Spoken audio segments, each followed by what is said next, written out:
Gálatas capítulo 6, versículos de 11 a 18, diz assim: Vede com que letras grandes vos escrevi de meu próprio punho. Todos os que querem ostentar-se na carne, esses vos constrangem a vos circuncidardes, somente para não serem perseguidos por causa da cruz de Cristo. Pois nem mesmo aqueles que se deixam circuncidar guardam a lei. Antes, querem que vos circuncideis para se gloriarem na vossa carne. Mas longe esteja de mim gloriar-me, senão na cruz de nosso Senhor Jesus Cristo, pelo qual o mundo está crucificado para mim e eu para o mundo. Pois nem a circuncisão é coisa alguma, nem a incircuncisão, mas o ser nova criatura. E a todos quantos andarem de conformidade com esta regra, paz e misericórdia sejam sobre eles e sobre o Israel de Deus.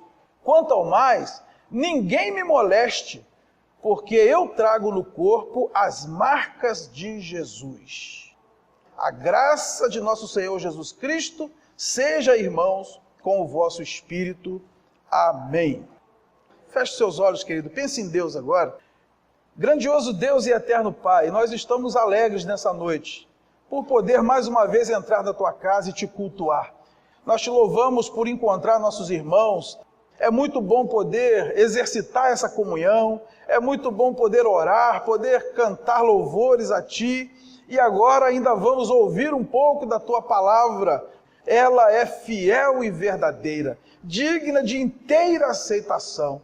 A tua palavra é o alimento para a nossa alma. Nós não conseguiríamos viver sem ela.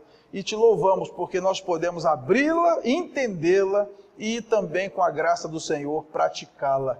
Pedimos que o Senhor cuide da nossa segurança aqui nesse local. Repreenda, Senhor, toda manifestação contrária à tua palavra, seja humana, seja espiritual, que nenhum mal suceda à tua igreja nesse momento. É o que nós te pedimos em nome de Jesus. Amém. Graças a Deus. Pode sentar, queridos. O cristão é alguém estigmatizado. Paulo escreveu esta epístola aos Gálatas por volta do ano 55 depois de Cristo. A Galácia era uma província romana da Ásia Menor, que abrangia também os territórios da Frígia, da Pisídia e da Licaônia. Naquela época não havia ainda uma distinção clara entre judaísmo e cristianismo. E alguns pregadores, chamados judaizantes, ensinavam que os cristãos precisariam continuar guardando a tradição da lei de Moisés, inclusive quanto à prática da circuncisão. Quando Paulo encerra a sua carta, ele afirma que, como cristão, ele não precisa da marca da circuncisão, porque ele traz em si as marcas de Cristo. Na língua original, a palavra marca é estigma, que significa marcado a ferro e fogo.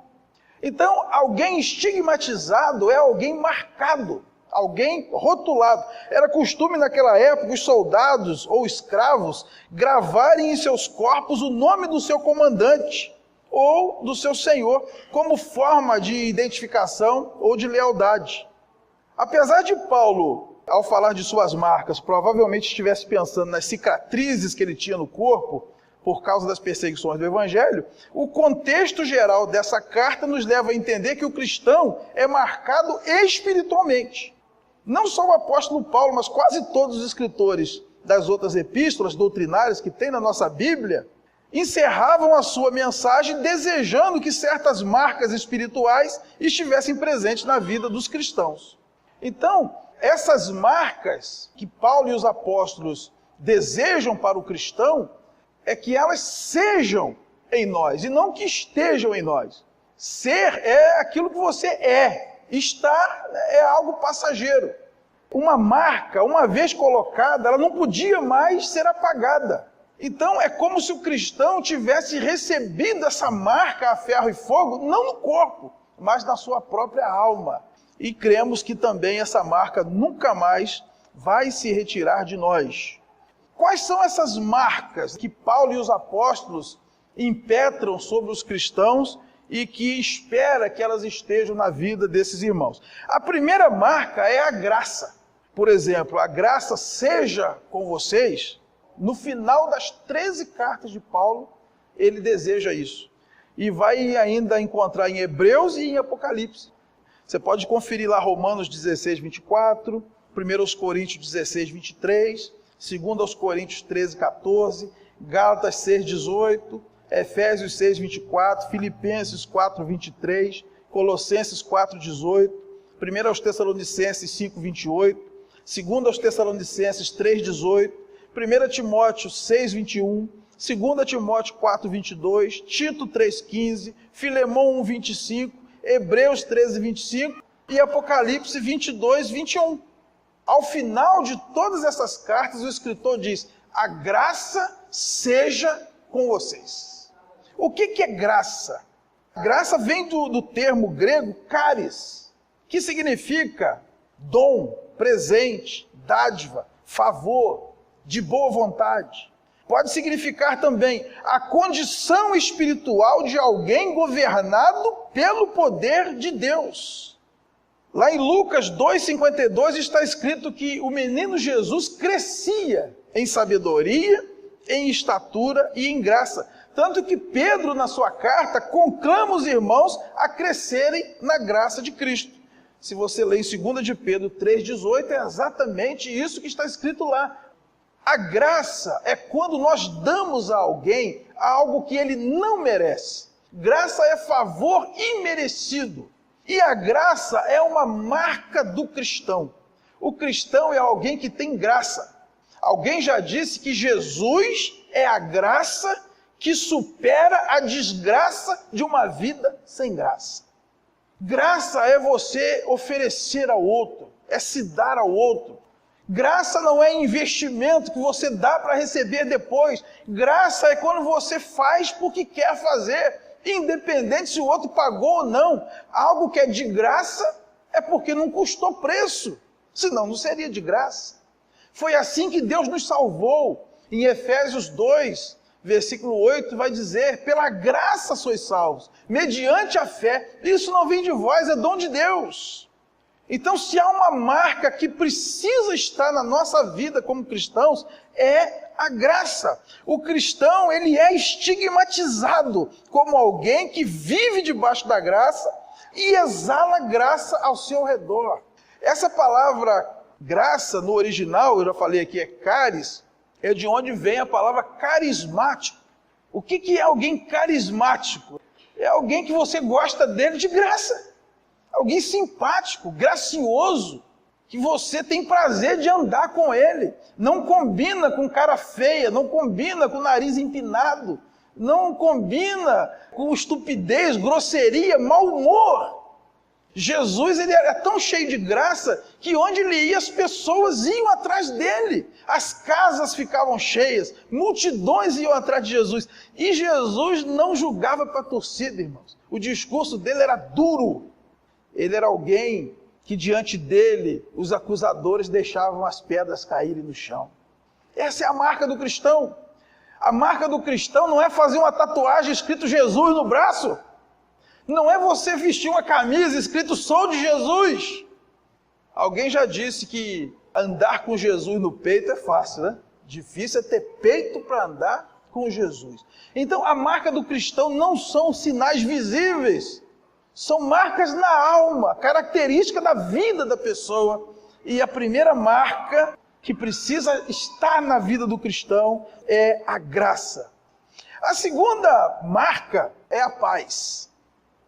Você vai ler sobre a paz em Gálatas 6,16, Efésios 6,23, 2 Tessalonicenses 3,16, 1 de Pedro 5,14 e 3 de João 1,15. Em todos esses textos é dito que a paz seja convosco. Paulo finaliza 3 das suas cartas desejando que a paz fosse com os irmãos. Pedro e João finalizam uma vez cada um. E o termo original para a paz é eirene, que tem 2 significados. Primeiro, num sentido pessoal, que é estado de tranquilidade. E num sentido coletivo, que é ausência de guerra, harmonia entre as pessoas. O crente é alguém que vive em paz e que promove a paz. Porque uma das coisas que Jesus disse que nos daria é a paz. que está escrito em João 14, 27? Deixo-vos a paz. Não vou lá dou como o mundo a dá. Percebam que o mundo dá um tipo de paz. Qual é a paz do mundo? É a paz passageira. É a paz que você se sente bem no estado de tranquilidade quando está com o bolso cheio de dinheiro, quando toma um copinho de cerveja, quando dança uma música lenta. Mas no outro dia, quando vem a ressaca, quando o namoro termina, quando o dinheiro acaba, cadê a paz? Porque é uma paz circunstancial. Nós estamos num estado de tranquilidade porque está tudo bem. Nessa situação, qualquer pessoa se sente bem. Estou com dinheiro, estou com saúde, não tenho problema, estou fazendo tudo que eu gosto. Quem é que não estaria em paz? Mas Jesus disse, deixo-vos a paz, a minha paz vos dou. É uma paz que não depende das circunstâncias. É uma paz interior, parecida com aquilo que é narrado no Salmo 91. Cai 1000 à sua direita e 10.000 do outro lado, tu não serás abalado, porque fizeste do Altíssimo a tua morada. Provérbios vai dizer, é melhor comer um punhadinho de farinha seca e ter paz, do que uma casa cheia de carne e de confusão. A paz de Cristo, ela vem de dentro para fora como um fruto produzido pelo Espírito Santo. É o que está lá em Gálatas capítulo 5, versículo 22. O fruto do Espírito é amor, alegria, paz. Quando o Espírito Santo está trabalhando em nós, faz com que a gente exale paz. O cristão, ele é um promotor da paz. Lá em Mateus capítulo 5, versículo 9, vai dizer o quê? Bem-aventurados os pacificadores. Por quê? Serão chamados filhos de Deus. Pacificador é alguém que promove a paz. Então o cristão, ele é estigmatizado como alguém que tem paz e luta pela paz. Ser brigão não é uma marca de crente. O cristão, irmãos, é aquele que dá um boi para não entrar numa briga. Ele anda mais uma milha, ele entrega também a capa, ele ora pelo que persegue, ele dá a vez, ele abençoa aqueles que o maldizem. Por quê? Porque ele é assim, é a obra de Deus na vida dele. Cristo colocou essa paz dentro dele. O Espírito Santo está produzindo esse fruto na vida dele. Então ele é bem-aventurado por ser assim, feliz. E essa é uma marca do cristão. A terceira marca é o amor. O amor vai aparecer em 1 Coríntios 16, 24, em 2 Coríntios 13, 13 e também em Efésios 6, 23. Paulo finaliza 3 das suas cartas desejando que o amor fosse com os irmãos. Graça, paz, amor. O termo original para amor é ágape. Ágape é um amor capaz de fazer sacrifícios, capaz de ter aborrecimentos. O cristão, ele é estigmatizado como alguém que tem esse tipo de amor. Esse tipo de amor não é natural para o ser humano. Você não vai aprender esse amor na natureza, nem na natureza humana, nem na natureza animal, nem vegetal. Na natureza, o mais forte come o mais fraco. Esse amor é sobrenatural, porque esse amor, ele vem de Deus. Amor é a essência de Deus. E lá em Romanos capítulo 5, versículo 5, vai dizer que o amor é derramado em nossos corações pelo Espírito Santo. É por isso que a Bíblia diz, o amor jamais acaba. É por isso que quem quer amar, ama. Jesus ensinou a nós, irmãos, que toda a lei se resume no amor a Deus e no amor ao próximo. Olha o que está escrito em Mateus capítulo 22, do 36 ao 40. Um fariseu perguntou, mestre, qual é o grande mandamento da lei? Respondeu-lhe Jesus, amarás o Senhor teu Deus de todo o teu coração, de toda a tua alma e de todo o teu entendimento. Este é o grande primeiro mandamento. O segundo, semelhante a este, é: amarás o teu próximo como a ti mesmo. Destes 2 mandamentos dependem toda a lei e os profetas. Percebam que Jesus pega toda a lei, ele está falando aqui todo o Antigo Testamento, e resume em 2 frases. Paulo foi ainda mais sucinto ao dizer que o cumprimento da lei é o amor. Está lá em Romanos capítulo 13, versículo 10. Quem ama, cumpre a lei. Não mente, não adultera, não cobiça, não mata, não desonra pai e mãe. Toda a lei se cumpre no amor a Deus ou no amor ao próximo. Para o cristão, o amor é tudo. Jesus disse que as pessoas reconheceriam seus discípulos pelo fato deles se amarem uns aos outros. Isso está em João capítulo 13, versículo 35. Então qual é a marca do cristão? O amor. O amor é um estigma que precisa estar presente na vida de todo cristão. A quarta marca que Paulo diz que o cristão deve trazer é a fé. Em Efésios capítulo 6, 23, ele diz, o amor com fé. O termo original para fé é pistis, que significa convicção da verdade de algo. É o que está escrito em Hebreus capítulo 11, versículo 1. A fé é a certeza de coisas que se esperam e a convicção de fatos que não se veem. A Bíblia diz que o crente ele anda por fé e não pelo que ele vê. Alguns já dizem assim, eu sou discípulo de São Tomé, eu tenho que ver para crer. Mas os discípulos de Jesus não, eles creem para ver. Em João 11, diante do túmulo de Lázaro, o que Jesus diz? Se creres, verás a glória de Deus.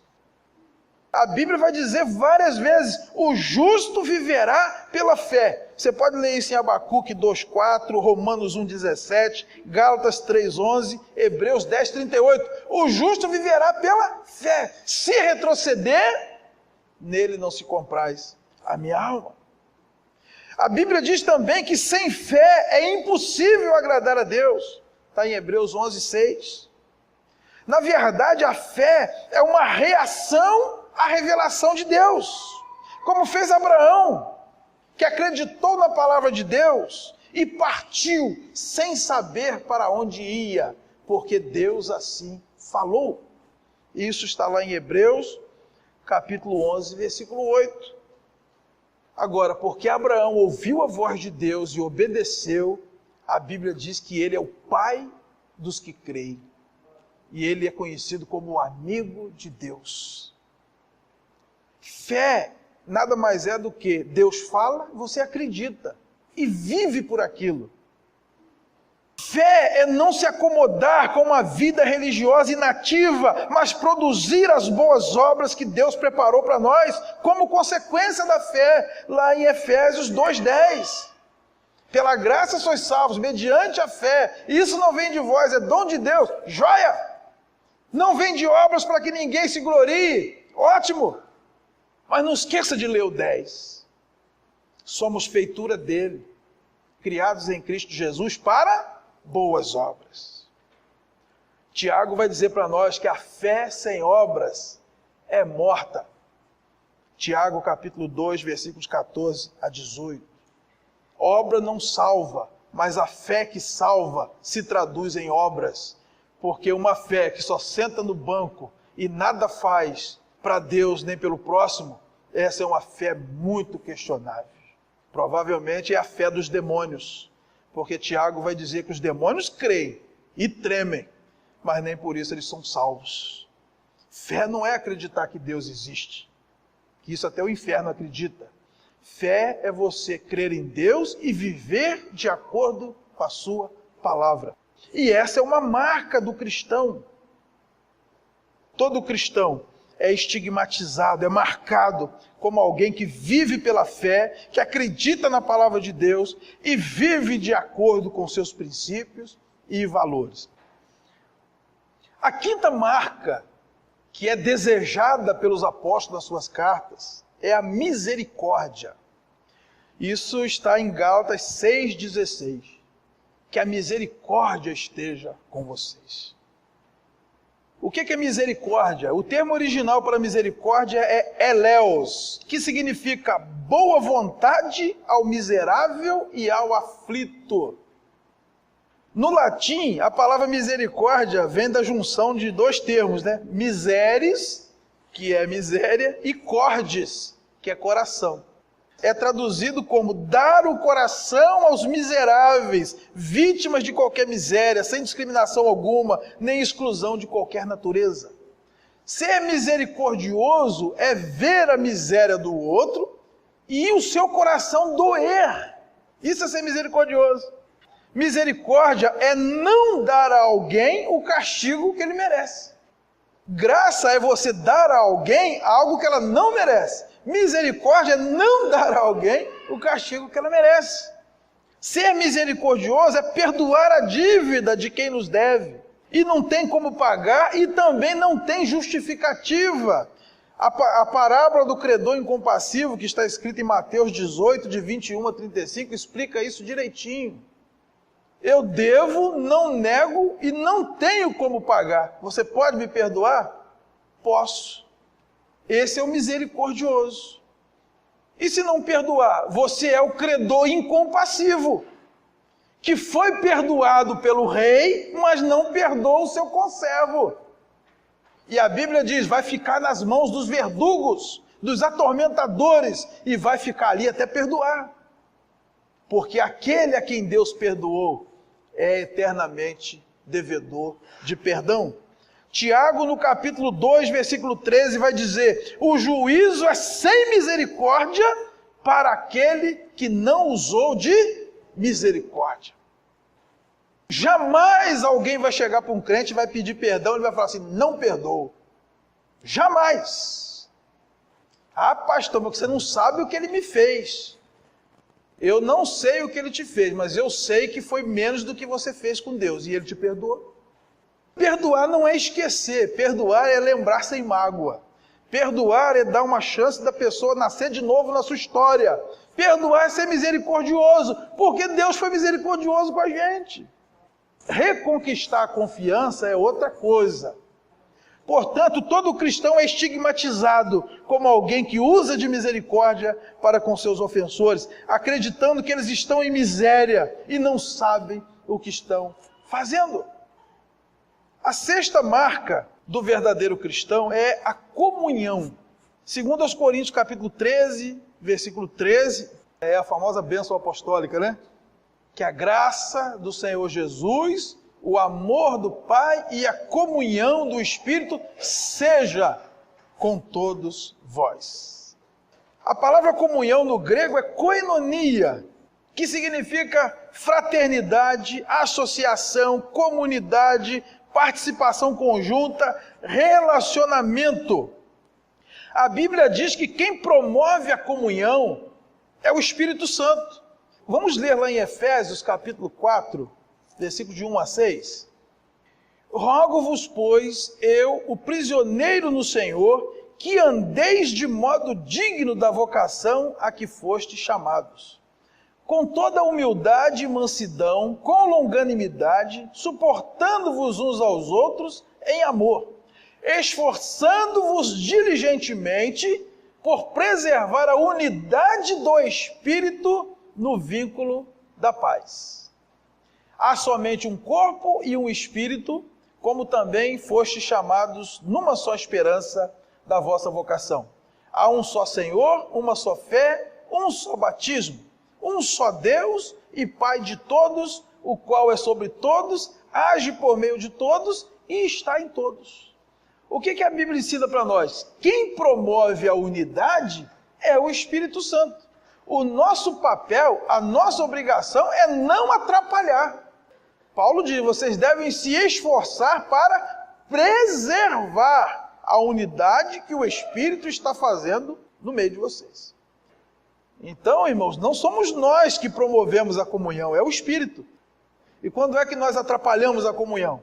Quando maldizemos nosso irmão, quando mentimos, quando fazemos fofoca, quando falamos alto, quando fazemos panelinha. Aí nós estamos promovendo a desunião. E é preciso esforço para manter a comunhão, irmãos. Já pensou se cada um de nós se esforçasse para não fazer nada que pudesse atrapalhar a comunhão? Falar menos. Se não pode elogiar, não critique. Fale na hora certa. Fale com a pessoa certa, fale baixo, fale pouco. Se cada um de nós se esforçasse, a gente poderia viver uma comunhão muito boa na igreja.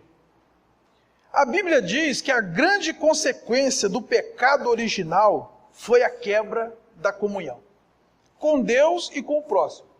Você vai ler em Gênesis 3, no versículo 10 e no versículo 12, que o pecado trouxe duas grandes consequências. De Deus o homem passou a ter medo, tanto que Deus chega e ele se esconde.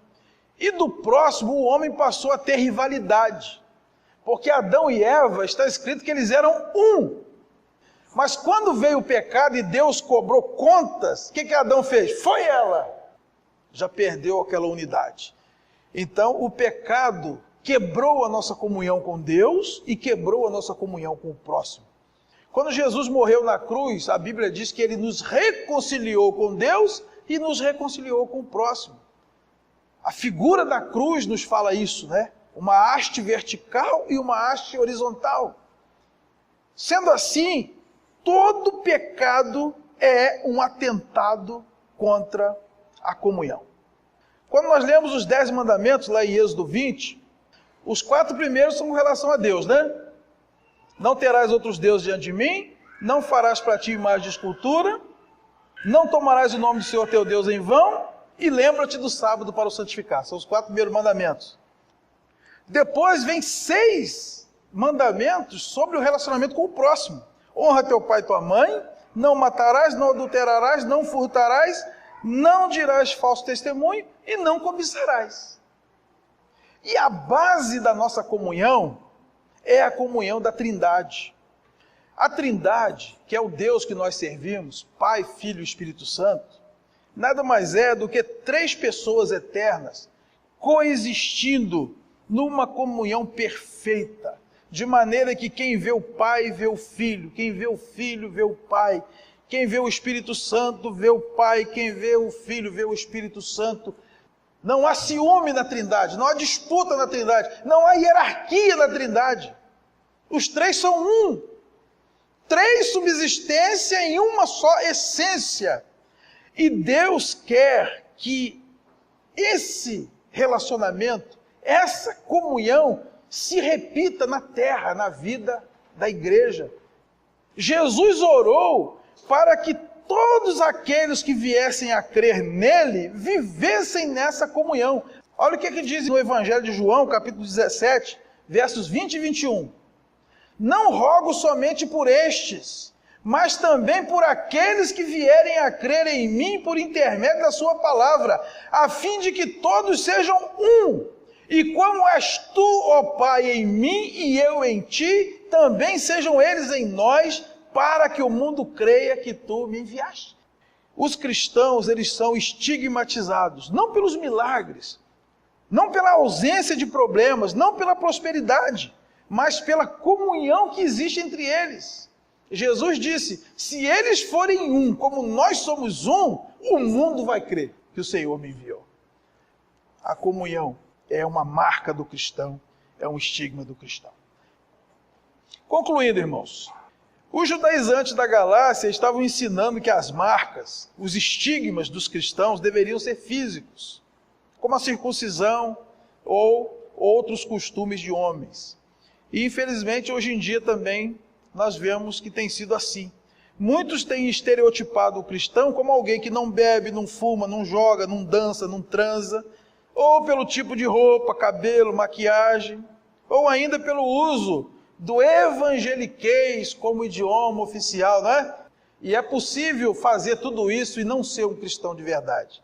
Qualquer um pode vestir uma camisa escrito sou de Jesus, mas as marcas espirituais é só para o cristão.